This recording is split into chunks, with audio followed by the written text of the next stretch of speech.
అతని దగ్గర వస్త్రాలు మాత్రమే దోచుకుపోయారు సుమి. అంటే వస్త్రాలు వాళ్ళు ఏం చేసుకుంటారు?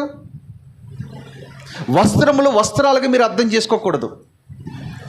ఆ వ్యక్తి యెరూషలేములో ఉన్నప్పుడు దేవుడు తనకు మహిమ వస్త్రాన్ని ధరింపచేశాడు, స్తుతి వస్త్రము ధరింపచేశాడు, నీతి వస్త్రము ధరింపచేశాడు, పరిశుద్ధ వస్త్రము ధరింపచేశాడు, పెండ్లి వస్త్రమును ధరింపచేశాడు.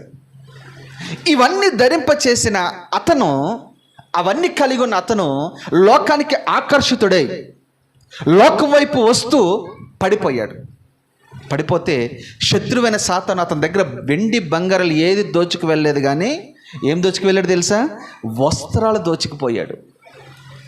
అతను కలిగి ఉన్నవన్నీ కూడా, దేవుడు తనకిచ్చిన అన్నీ కూడా దోచుకు వెళ్ళిన తర్వాత అతడు ఇప్పుడు ఏమయ్యాడు తెలుసా? దిగంబరిగా మార్చబడ్డాడు.